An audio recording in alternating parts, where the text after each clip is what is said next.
Nah, kali ini kami akan merangkum 10 motor gagal di pasaran Indonesia. Honda CS1. Mungkin kamu merasa asing dengan motor yang satu ini. Wajar saja, sebab kehadirannya di pasar tanah air tak begitu lama sejak diluncurkan pada tahun 2008. Kala itu, motor ini memiliki desain yang bisa dibilang tidak menarik hati konsumen. Bukan motor bebek, bukan motor sport, bukan juga motor bebek sport. Karena itu, motor ini tidak nampak elegan sehingga tidak diminati oleh kebanyakan orang di Indonesia. Desain headnya seperti CBR yang terlihat MotoGP, namun stangnya bebek. Desain ini terasa aneh bagi masyarakat, padahal velg racingnya sudah bagus. Di bagian tengahnya juga terlihat ada tangki, tapi bukan tangki. Nah, karena ketidakjelasan inilah sampai mengharuskannya mundur dari panggung otomotif Indonesia.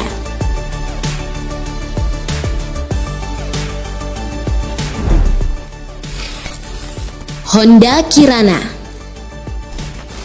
Sebelum Honda CS1 diluncurkan, meski pada akhirnya gagal di pasaran, ternyata Honda pernah meluncurkan produknya yang dinamai Kirana. Kala itu, sekitar awal 2002, Honda memiliki harapan besar terhadap Honda Kirana, sebab pasar sepeda motor masih diramaikan dengan kehadiran motor bebek bermesin 100 hingga 110 cc, sementara Kirana sudah hadir dengan kapasitas lebih besar, yaitu 125 cc. Namun, harapan itu pupus karena Honda Kirana jatuh pada sisi bodinya yang tampak kuno, yang masih mengadopsi model Grand, suku cadang yang sulit dicari, bahkan remnya yang masih tromol, sehingga motor ini kurang peminat di tanah air. Honda pun mematikan produksi Kirana 2 tahun setelah rilis, yaitu pada tahun 2004.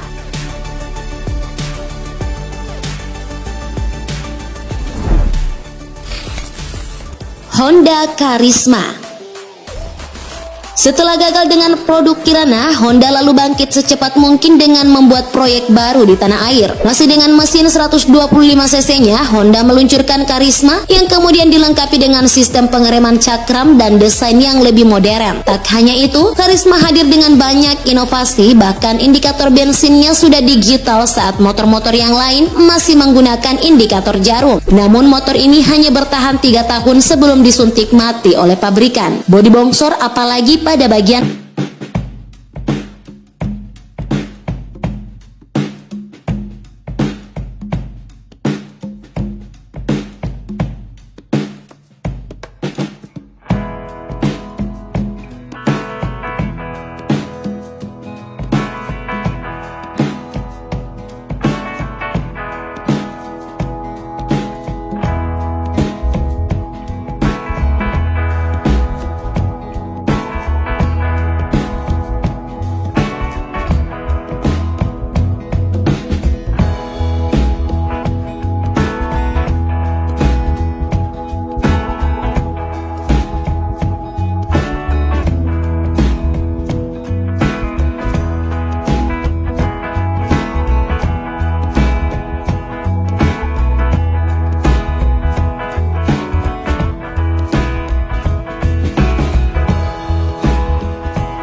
buruk di pasaran Indonesia. Meski memiliki banyak keunggulan dibandingkan Matic-Matic lain, pada zaman kemunculannya seperti kapasitas tangki 5 liter, bensin irit, serta footstep yang bisa diatur hanya dengan menekan tombol. Namun tetap saja, Kimco Free LX harus kalah tenar dengan pabrikan yang lebih mendominasi tanah air seperti Yamaha, Honda, maupun Suzuki yang menjadikan produk Kimco tidak laku di pasaran.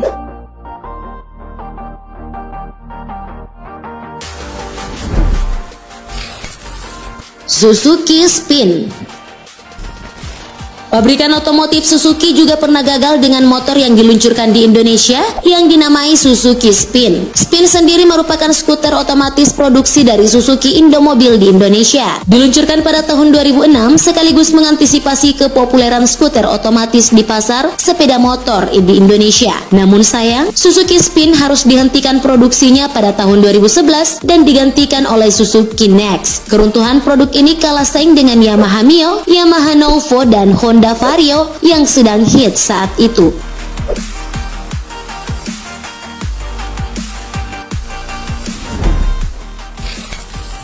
Yamaha Novo.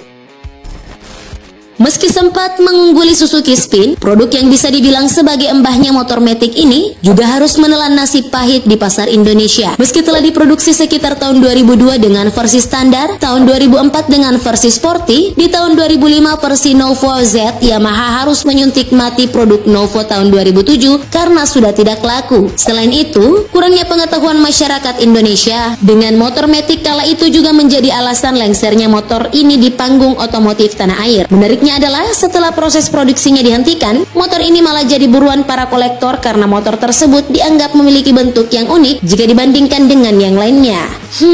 Suka gitu ya teknolovers? Baru dicari pas udah hilang.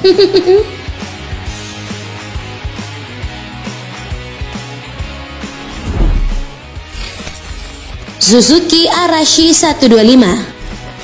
Ada lagi produk dari pabrikan Suzuki yang kehadirannya hanya sebentar menghiasi jalanan Indonesia. Suzuki Arashi 125 yang dilaunching di Jakarta pada akhir Maret 2006 harus tutup usia pada tahun 2009. Padahal Suzuki Arashi adalah produk yang diklaim Suzuki sebagai mahakarya tahun 2006 silam. Arashi diproduksi untuk menggantikan Shogun yang sejak tahun 90-an mengabdi untuk banyak pengendara. Namun, penjualan Arashi yang terbilang kurang justru menunjukkan selera konsumen Indonesia yang masih belum puas dengan produk yang mereka buat. Anehnya, desain Arashi dikatakan terlalu keren pada masa itu sehingga terlihat lebay. Menurut kamu, tampilan motor ini lebay nggak sih?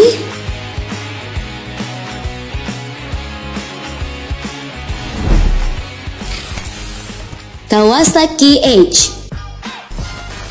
Satu lagi pabrikan asal Jepang yang masa baktinya terhitung cepat di pasaran Indonesia. Padahal motor bebek manual Kawasaki ini memiliki mesin 4 tak 112 cc dan telah dibuatkan inovasi baru dengan konsep dan desain yang ekstrim, nyata, dan tajam. Motor yang rilis tahun 2010 ini pernah digarap Ibnu Sambodo dari Manual Tech buat dipakai race Hadi Wijaya dan jadi juara Asia saat balapan di Qatar tahun 2011 silam. Namun karena kala itu motor ini dirilis hampir bersamaan dengan banyak brand di Indonesia yang meluncurkan motor matic, jadi masyarakat kurang melirik produk besutan Kawasaki ini.